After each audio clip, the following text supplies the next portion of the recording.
Assalamualaikum warahmatullahi wabarakatuh. Nama saya Muhammad Hasbi Asyidike dengan NRP 152202367 akan mendokumentasikan sekaligus mempresentasikan tugas sebagai berikut. Langsung saja. Untuk topologinya adalah seperti ini.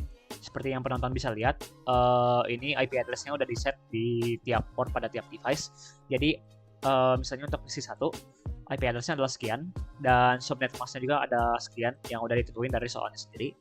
Di soal mengatakan subnet mask-nya adalah /24, yang mana itu penjabarannya atau kepanjangannya adalah 255.255.250. Dilanjutkan untuk gateway-nya, ini menandakan IP address dari port yang terhubung pada device PC itu sendiri, yaitu router 1 pada port GN000.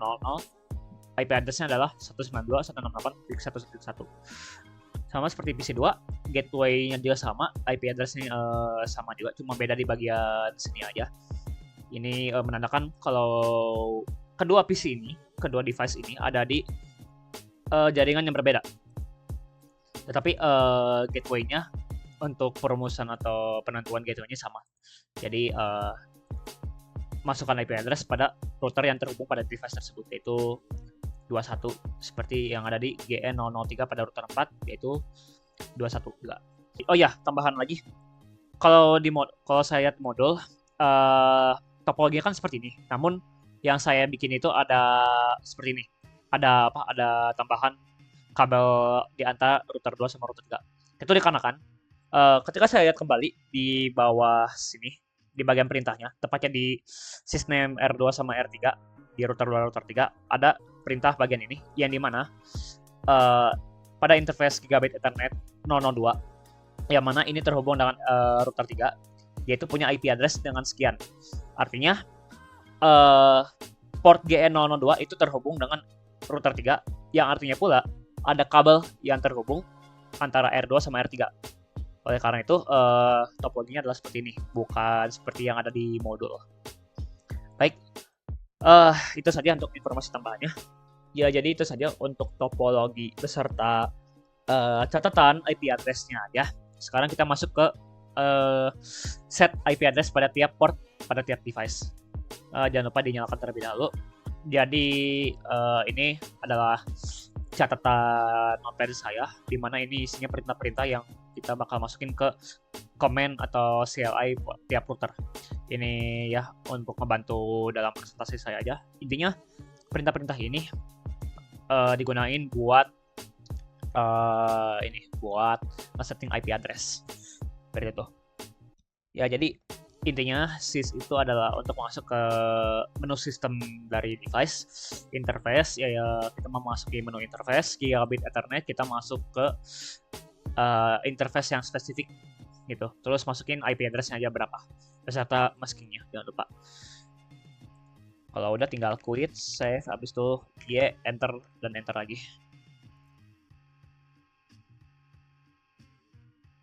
Oh ya, sedikit informasi apabila penonton perhatikan, di sini ada tulisan error, the address already exists. Ini dikarenakan sebelumnya saya udah nambahin atau ngeset setiap port pada device dengan IP address yang sama. Oke, set IP udah, dan kalau perlu boleh cek display IP interface brief buat ngecek tiap portnya itu udah didefinisiin ke IP address yang mana beserta masknya juga. Oke, selanjutnya kita tinggal ngeset OSPF dan areanya. Jadi penjelasannya di sini, OSPF itu adalah perintah di mana untuk ngeset protokol internet pada device. Jadi misalnya router 1 dia di set protokolnya OSPF. Itu kan artinya open shortest path first.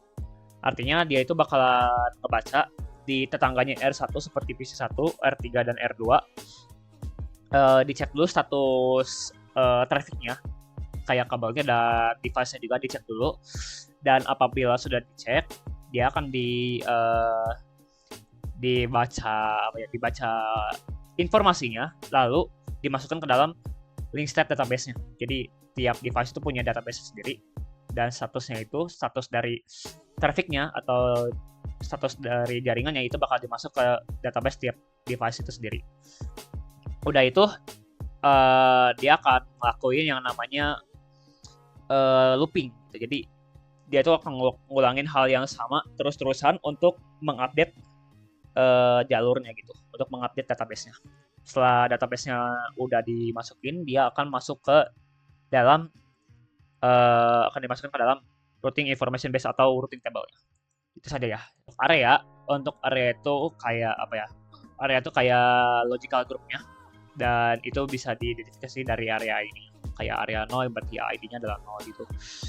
Dan informasi tambahan, area 0 itu adalah area yang paling dasar dari sebuah jaringan. Jadi apabila ada jaringan lain yang terhubung dengan area 0, dan kalau area 0-nya itu udah down, berarti ya nggak bisa ngapa-ngapain gitu artinya. Jadi langsung aja kita masukin perintah yang mendefinisikan OSPF. Di sini masuk ke menu sistem terlebih dahulu. Sys OSPF, area-areanya udah, enter lagi. Oh ya maaf, quit. Habis itu quit lagi, quitnya 3 kali, save. Jangan lupa juga save, tekan dia dan enter lagi seperti itu. Oh ya, saya jelasin lagi. Jadi penjelasan komennya adalah kita masuk ke OSPF-nya dulu. OSPF dengan ID-nya 1, area dengan ID-nya adalah 0 karena ini paling dasar. Selanjutnya kita nambahin network dengan IP-nya, dengan jaringan IP-nya. Habis itu ini untuk maskingnya dipakai. Kan kalau maskingnya itu 255.255.255.0 berarti ya tinggal dikurangi aja gitu, 255.255.255.255 dikurangi dengan masking yang dipakai. Ya hasilnya adalah segini, 0000255 itu untuk maskingnya. Ini untuk IP address, bukan IP address device-nya. Tapi ini bukan IP address, ini network address. Jadi misalnya adalah IP-nya 192.168.1.1, network address-nya adalah ujungnya 0. Jadi kalau misalnya ini 10.0.12.2, network address-nya adalah 10.0.12.0 gitu. Maksudnya apa? Maksudnya dia itu bakal ngambil jaringan golongan jaringan di 10.0.12.0 sampai sekian maskingnya, sesuai maskingnya berapa gitu. Ya ini balik lagi sih ke penentuan IP address dan semacamnya gitu, dan penjabarannya. Intinya dia itu bakal ngambil kelompok-kelompok IP address yang dimulai dari 192.168.1 untuk dimasukkan ke dalam area 0 dan OSPF 1. Ya, jadi di sini kita masukin yang bagian itunya. Ini kan router 1. Masukin yang ini 192.168 dan ini 10.0.12 dan 10.0.13. Di akhirnya 0 ya, jangan lupa. Karena ya yang diambil network address.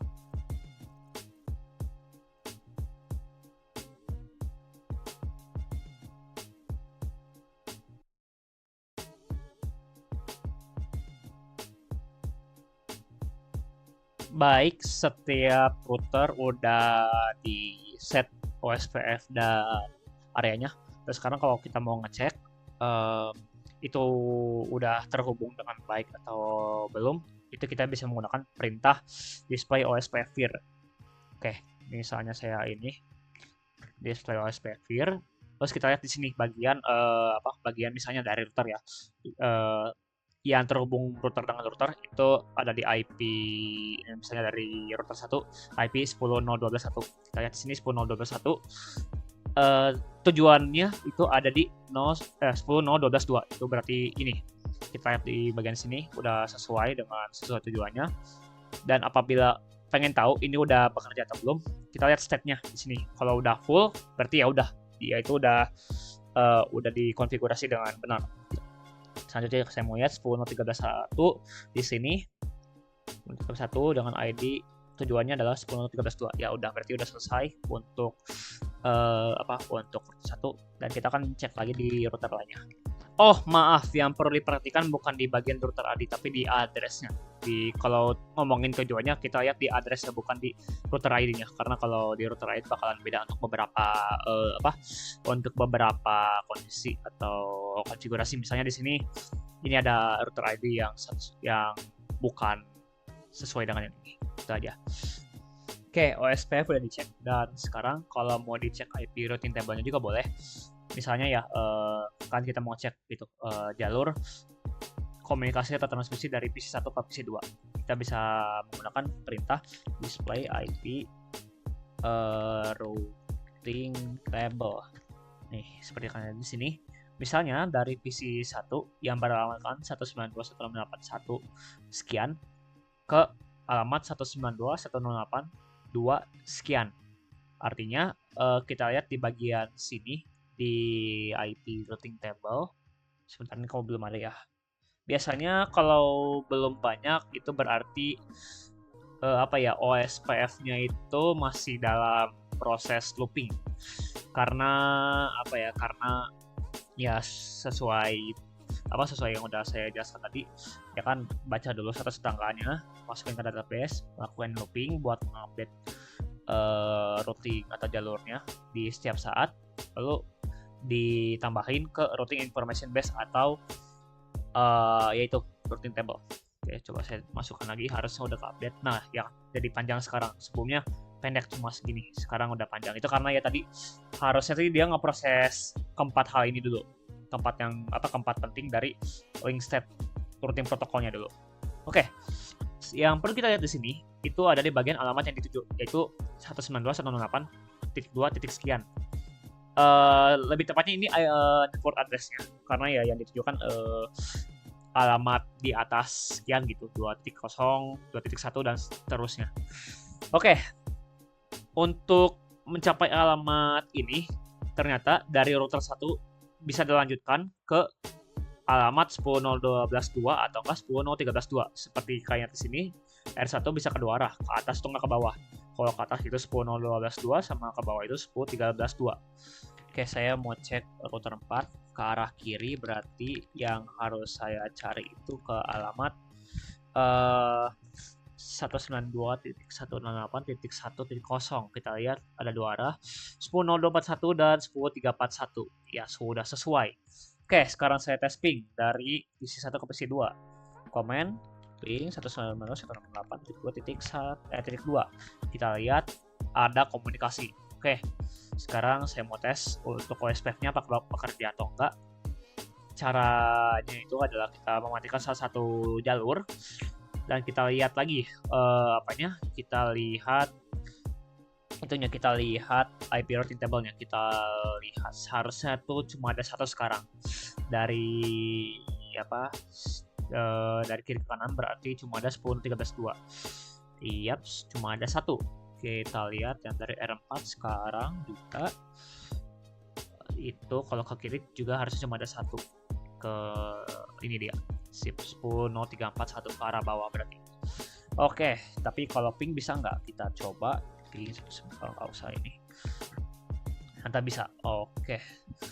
Baik, lanjut. Sekarang saya coba nyalakan router 2, masukkan router 3. Oke, tunggu sampai hijau terlebih dahulu jaringannya. Udah hijau sekarang. Masukin lagi display IP routing table. Di sini mungkin masih belum kebaca dengan benar karena ya tadi belum database-nya sama routing table-nya belum diupdate, masih proses. Jadi tunggu aja dulu beberapa saat dan harusnya udah ke-update sih. Oke, udah terupdate sekarang.